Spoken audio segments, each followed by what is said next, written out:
अगर आपको भी मोटिवेशनल कहानी सुनना पसंद है तो आप बिल्कुल सही जगह पर हैं। ये कहानी है एक दुखी लड़के की जो जिंदगी में बहुत परेशान था। फिर वो एक बाबा से मिलता है।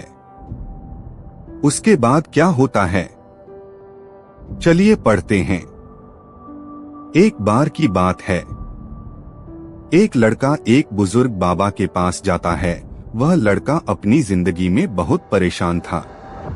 घर की सारी जिम्मेदारियां उसी पर थी और इसी वजह से वह अपने आप को भी ज्यादा टाइम नहीं दे पाता था और बस दिन रात काम किया करता था।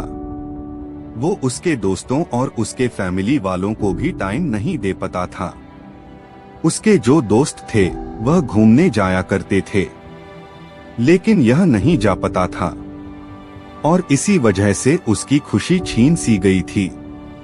उसे भी नहीं पता था कि वह लास्ट टाइम कब दिल से खुश हुआ था, क्योंकि वह काम में बहुत उलझ सा गया था और उसकी मेंटल हेल्थ भी खराब हो रही थी। तो एक दिन वह एक बुजुर्ग बाबा के पास जाता है और उन्हें यह सारी बातें बताता है कि मैं बहुत परेशान रहने लगा हूँ, खुद को भी टाइम नहीं दे पा रहा हूँ और जब मैं खुद के लिए टाइम निकालने का सोचता हूँ तो मुझे अपनी जिम्मेदारियाँ याद आ जाती है। मैं पागल सा हो गया हूँ। अब आप ही मुझे कोई रास्ता बताइए। वह बुजुर्ग बाबा उस लड़के को कल नदी के पास आने के लिए बोलते हैं। यह लड़का जब कल नदी के पास जाता है तो देखता है कि वह बुजुर्ग बाबा पहले से ही उसका इंतजार कर रहे थे।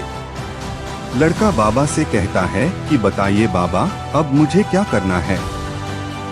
तो बुजुर्ग बाबा उस लड़के से कहते हैं कि बताता हूँ, लेकिन पहले हमें नदी की उस साइड में जाना है।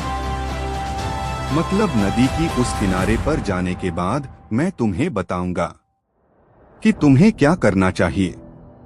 लड़के को उनकी बात समझ नहीं आई कि नदी के उस किनारे पर जाने के बाद ही क्यों बताना है, लेकिन फिर भी लड़के ने बाबा से कहा, चलिए फिर हम नदी पार करके नदी के उसे किनारे पर चले जाते हैं। क्या कहना चाहते हैं। बाबा ने उसकी तरफ देखा और मुस्कुराते हुए कहा कि यही चीज मैं तुम्हें समझाना चाहता हूँ कि तुम भी अपनी जिंदगी में यही सोच रहे हो कि जब मेरी सारी जिम्मेदारियां खत्म हो जाएगी तब मैं अपनी जिंदगी में एंजॉय करूंगा, तब अपने आप को टाइम दूंगा, तब मैं मजे करूंगा। तो ऐसा कभी नहीं हो सकता है, क्योंकि जिम्मेदारियां कभी भी खत्म ही नहीं हो सकती है। अब वह लड़का क्लियर तरीके से समझ गया था कि चाहे अमीर आदमी हो या गरीब, सबके ऊपर कुछ ना कुछ जिम्मेदारियां हैं और वह उन्हें जिम्मेदारियां में से कुछ टाइम निकालकर एंजॉय कर लेते हैं और इसे ही जिंदगी कहते हैं। दोस्तों, इस कहानी से हम यह सीख मिलती है कि जिंदगी बहुत छोटी है और टाइम बहुत फास्ट। तो अपनी जिंदगी के हर मोमेंट को एंजॉय करो, नहीं तो टाइम निकल जाएगा।